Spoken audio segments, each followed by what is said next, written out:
Have you ever wondered why so many women lose interest in sex once she's been in a relationship for a while? The short answer is orgasm-focused, she-comes-first sex sets too many women up for sexual failure and she feels broken. In this sensational sex podcast, episode 20, Why Are Women Trying to Orgasm Like Men? We're going to untangle how we came to believe orgasm is our only option during sex. Research shows persistent low sexual desire in women is heavily associated with orgasm-as-the-goal-focused sex. And we'll explain why it's not the orgasm, it's the expectation. What women can do to change this orgasm as the goal mindset to cultivate her robust sexual desire. We'll then walk you through how you can tap into your pleasure spectrum that will open up your sensual and sexual experience. Make sure to listen and follow because this podcast will give you the tools to create a sex life that is fulfilling for you. Welcome to the Sensational Sex Podcast, where we help women in long-term relationships thrive after the honeymoon stage is over. Are you a woman who wants a deep, intimate, and satisfying connection with her partner? Of course you do. Amy Rowan and Dr. Trina Reed have the answers, and all you have to do is join us each week and take a small step.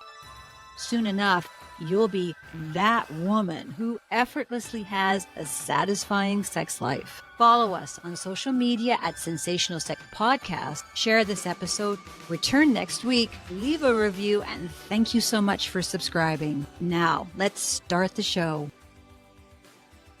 Hello, beautiful people. Thank you for listening to the Sensational Sex Podcast.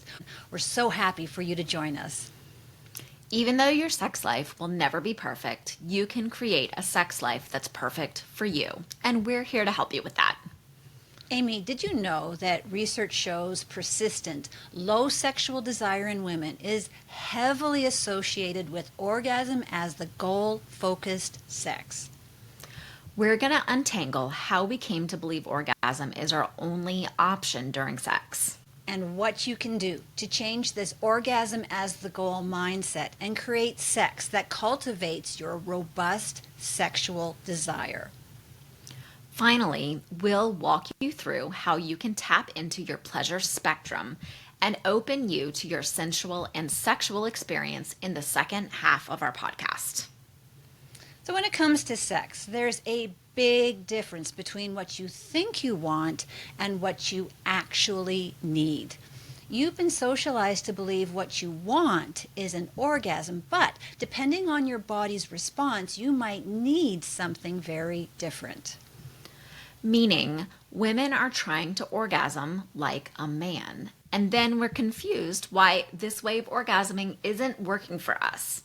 The average woman wraps herself into pretzels trying to force her body to enjoy a type of sex that doesn't satisfy her. And this makes women feel like she is sexually broken. And we're here to say, you are not broken. The sex you're having is broken. And if you feel like this is way too much to fix, don't worry. Fixing this is really straightforward. Dr. Jen Gunter said, "You can't be empowered about your health if you have incorrect information." And we're going to give you the correct information. So, Amy, I think when women look at her sexual pleasure, it's this question mark of, I just don't understand what I want or how I want it, or like all I know is that everybody tells me I need to have an orgasm and that's going to make me sexually fulfilled. Yeah. I think that, orgasm has been held up as sort of this high standard. And of course, look, and we're not knocking orgasms, to be clear. An orgasm is fantastic, but the focus on the orgasm, the sole focus on that, I think, is doing such a disservice to all of the beautiful pleasure that is available and possible within an entire sexual experience. When you're just trying to rush to the goal and you're focused on that goal, then it can create this sort of pressure that makes that goal impossible to experience. And I think the other side of this equation is if you and your partner have established this orgasm as the goal, and now you need to communicate with your partner that you need something different, that can feel like a really hard conversation. And I think a lot of women say, is that even possible or realistic? Will my partner just not manage that conversation very well? Yeah, I have several clients that I'm working with right now that they're women, they're not enjoying their sex lives. They say that they have an orgasm every time that they do have sex. So, by what we feel like is the standard, they should be enjoying things, but they're not fulfilled. They're not enjoying the sex that they're having, even though they're having orgasms every time. And I think that a lot of people might find that to be very confusing. It is. And it's cliche and entirely inaccurate to say women have less sexual desire than men. Women have active and robust sexual desires and libidos, but their desires are less linear with more variable patterns of desire, arousal, and fulfillment. However, her robust desire can be severely compromised by the sex that she's choosing to have. So we can understand how women worldwide ended up here. We're going to take you through a brief, short history on women's orgasms. In 1905, Austrian neurologist Sigmund Freud published his vaginal orgasm theory. And Freud postulated that married women who did not have a vaginal orgasm during intercourse were, are you ready for this? Immature, neurotic sexual failures, or frigid. And that only a small percentage of married women reported having a vaginal orgasm during intercourse, had Freud concluding that most women were immature, neurotic, and frigid. Folks, you can't make this stuff up. And even though today's men and women really don't believe this nonsense, we still kind of do. The next time you watch a rom-com or you read a romance novel or watch porn, I want you to really pay attention to how a woman's sexual pleasure centers around having a vaginal orgasm during intercourse. That her ultimate sexual satisfaction comes from a big penis thrusting in and out of her vagina for a long time. So it's not hyperbole to say that this vaginal orgasm myth damaged women's sexual self-esteem and has led to a crippling negative sexual mindset. And to be abundantly clear, most women cannot orgasm from penetration alone. Most women need clitoral stimulation to experience an orgasm. I feel like this is something that I can shout from the rooftops over and over and over again. And every single time I have someone who is like, oh, really? I didn't know that.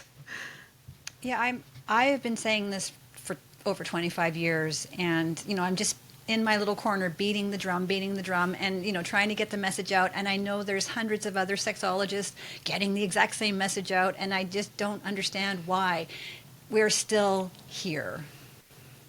Well, it's interesting to me too, because when you say that and they hear it for the first time, they're like, oh, that explains everything. Because the reality is that's the experience that we have been having all along. And then within that, we're thinking that we're broken. We're thinking that something's wrong with us. And it just validates, oh yes, the fact that I have to use my vibrator when I'm with my partner to have an orgasm. Oh, okay, so there's nothing wrong with that? Like, no, that's how our bodies work. So on the whole vibrator thing, there are so many reports of women who can easily orgasm with a vibrator, but then still feel inadequate because she can't orgasm with penile thrusting. So there's still that disconnect. Yeah, in my live sex coaching episode with Laura, she shared this too, and this was one of her big ahas. She said, I really need to use my vibrator, and I feel like there's something wrong with me. And I shared this fact with her, and she was like, oh, that's amazing.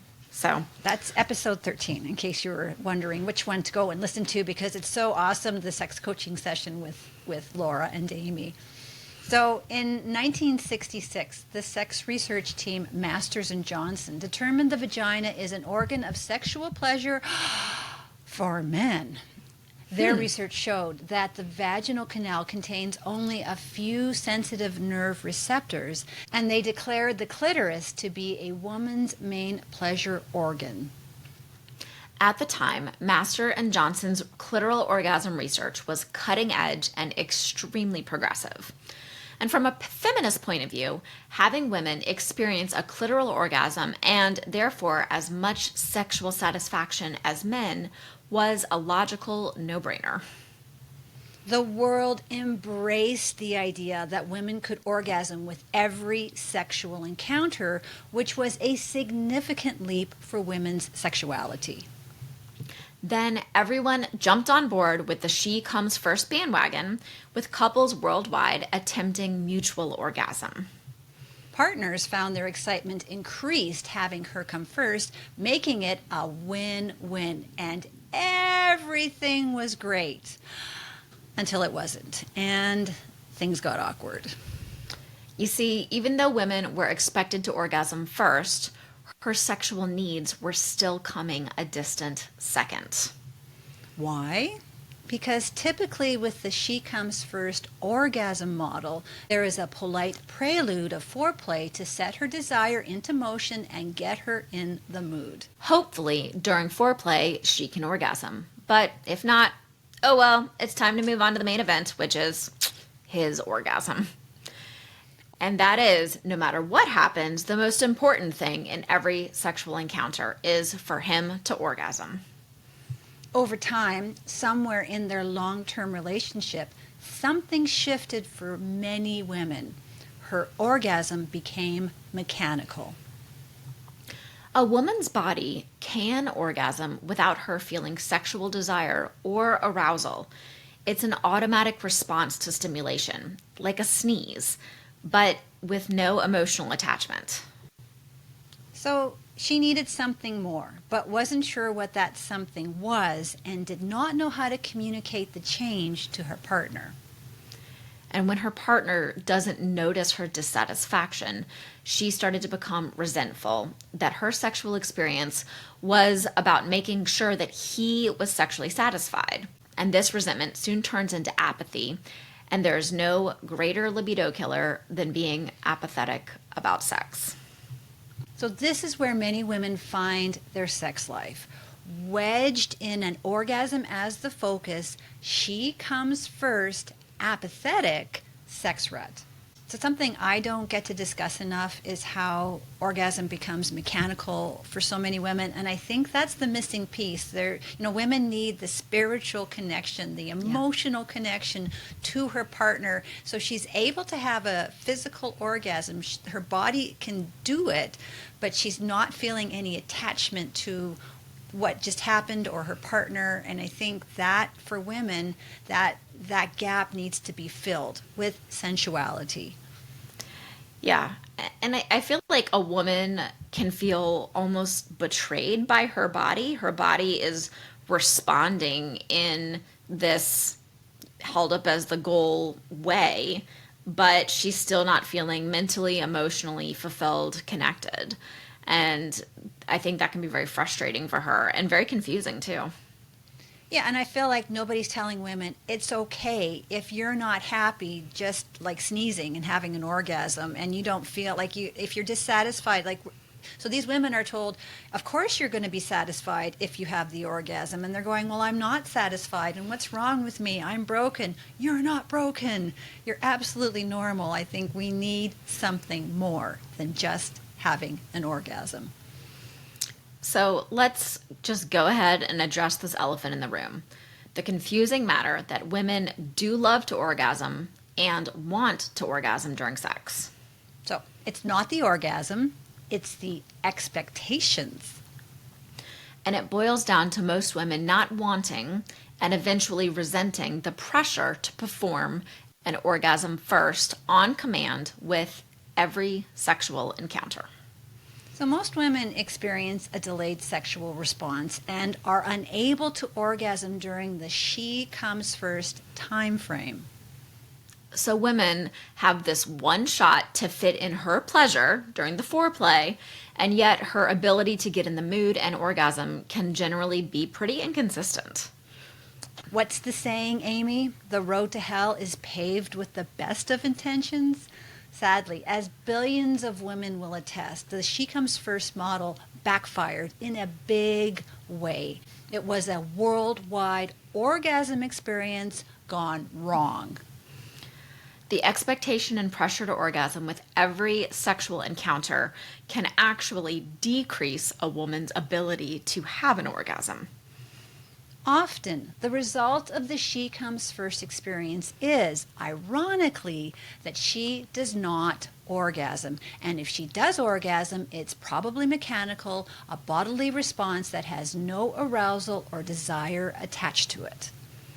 And then every time that she can't orgasm with foreplay or intercourse, then she has this unconscious sense of failure. And if that wasn't enough, then she needs to direct her focus to make sure that her partner has an orgasm. Yeah. It makes sense that this one-sided sexual experience creates a negative sexual mindset, that a woman's sexual narrative often becomes, what's the point of having sex? Because there's nothing in it for me. And as we have said many times on this podcast, the sex that she is expected to have is broken. But sadly, ironically, bitterly, women are made to feel like they are broken. I feel like a broken record. You are not broken. Your orgasm needs to happen on your terms rather than dictated by society's expectations. Sure. So women's orgasms are different than men's orgasms. And researchers have since learned that how most women experience sexual desire is also different from men. The orgasm as the goal is generally how men want to experience sex, and that's okay. Yet men's and women's orgasms are not the same, and their experiences of reaching orgasm is different. So why then are women still trying to experience sexual desire and orgasm like a man? I just think it's important to point out that we are not blaming men for this. I think men, the men I know anyways, they're trying as hard as they can to make this a good experience, and if we just tell them what to do, they're like, okay, I'll do it. They want us to feel and have pleasure, but they're just doing what they know and what they think we are enjoying. And what they know, it goes back to, for them, it goes back to puberty, right? They're in puberty. All of a sudden, they're starting to experience these different types of feelings. They start to touch their penis. They realize that they get to have this orgasm and it feels really amazing. And then they do it a whole lot because that's what they know. And then they're like, oh, she doesn't orgasm. She hasn't done that. You know, it's very different. I want to give her that orgasm. I want to give her that experience. But they're replicating what they've been doing for years and trying to do that in the same way for you because, of course, that's all that they know.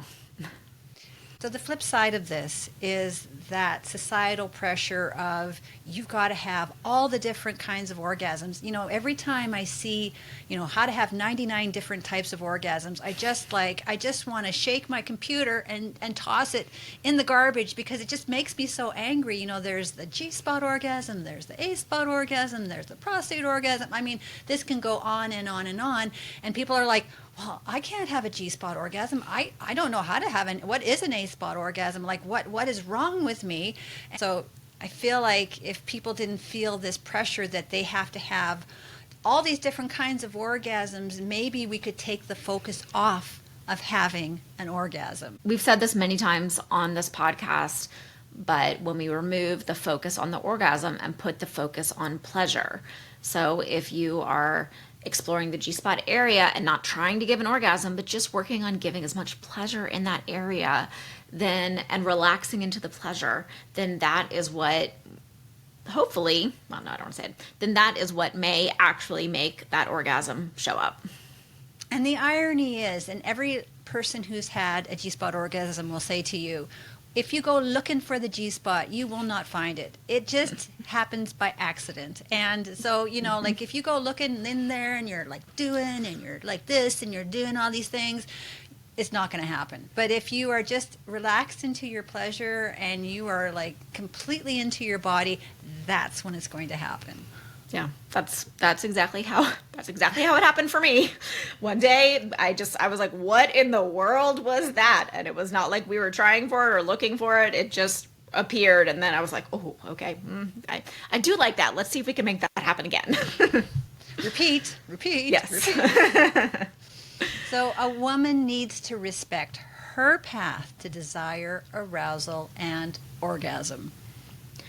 And when a woman doesn't bring what she wants into the experience, then the sex starts to become lopsided and limited. Orgasm is only one facet of a much larger pleasure spectrum. And when your body is no longer forced to do something it may not want, and the pressure to perform and orgasm is gone, it leaves a space where you can bring in the things that make you feel sexual and sensual. So we're back with our sex IQ. And Amy, how long does it take an average woman to reach orgasm? A, between 5 to 6 minutes, B, between 12 to 14 minutes, or C, orgasm. What's an orgasm? So the short answer is B, between 12 to 14 minutes, and that is with clitoral stimulation. Let's underline that. That's yes. Underline with clitoral stimulation. Yeah, we're not talking 12 to 14 minutes of thrusting, people. This is with clitoral stimulation, okay? So there were 2 studies that were cited for this quiz, and they focused on intravaginal ejaculation latency time, which refers to the length of time it takes for a man to reach orgasm, starting from the first moment of vaginal penetration. I wonder how they time that. Like, do they have the stopwatch there? Like, okay, go. I wanted to, I still want to be one of these researchers. Like, I guess I need to go get my PhD. So, yeah. The average time for a woman to orgasm was 13.4 minutes, a bit more than twice the length of time men reported. Here's the important part.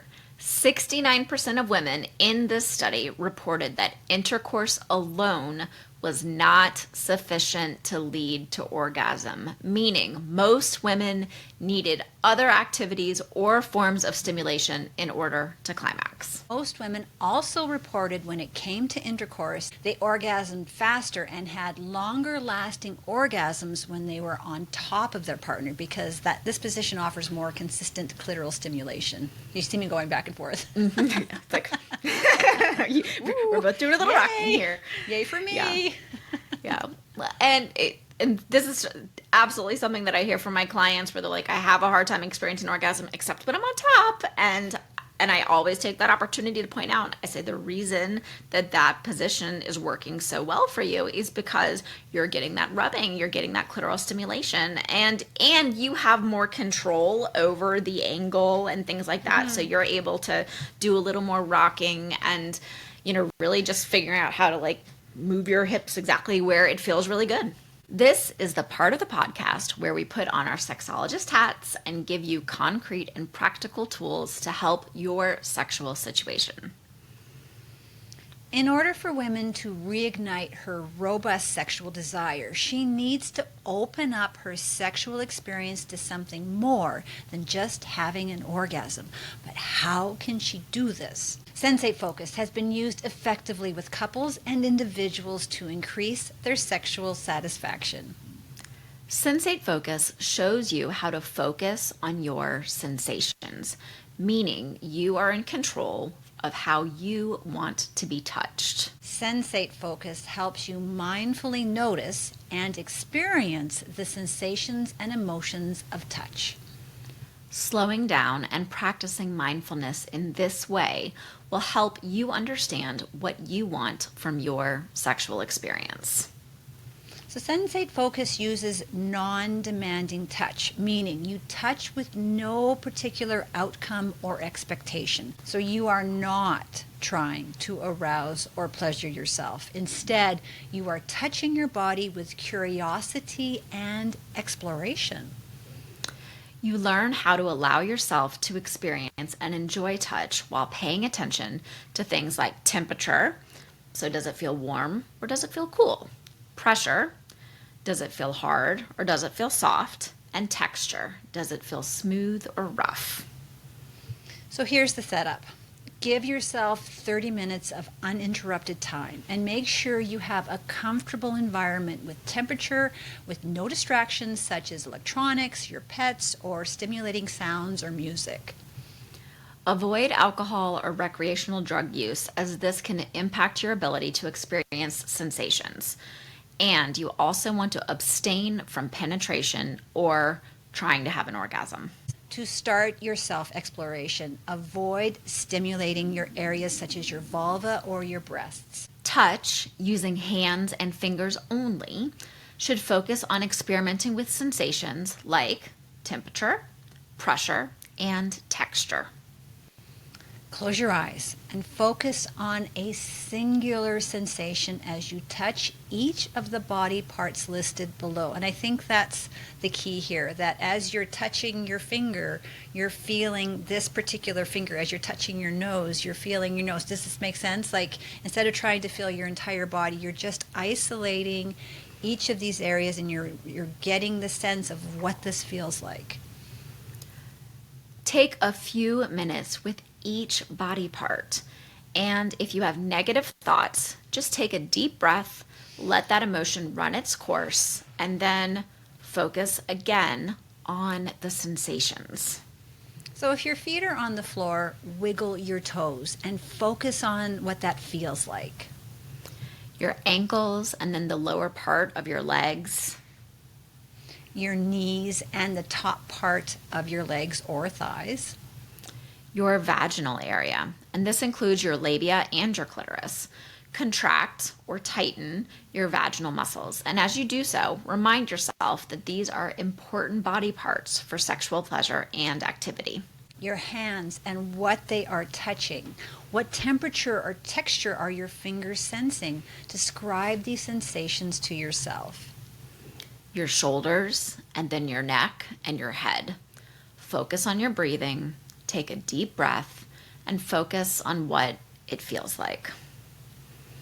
I think I really love Sensate Focus because what it's teaching people is to slow down and actually feel their body. And I feel like with women, there's a big disconnect when they go into sex. They're all in their head and they are trying to move into their body, but they have a delayed sexual response. So when you practice Sensate Focus, you are teaching yourself to get into your body quicker, but also understanding what those sensations feel like. It's like kind of like muscle memory.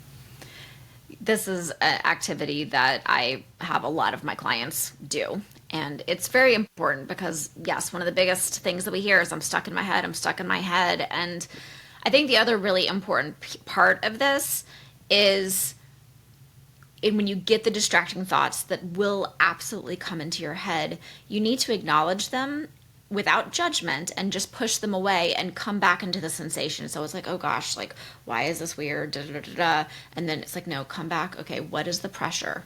What is the texture? What is the temperature? Focusing on those three things makes it easier to get rid of the distracting thoughts and come back into your body. So part of what I hear you saying, Amy, is I think women have a resistance to leaning into her pleasure because it's scary, right? Like she's leaning into her sensuality, and maybe this has never happened before. And so her brain automatically is going to be like, push it away, push it away, push it away. When you force yourself back into that moment of, as you say, what does this feel like? What is it, what is going on? And you're able to push those thoughts that are trying to get you out of there.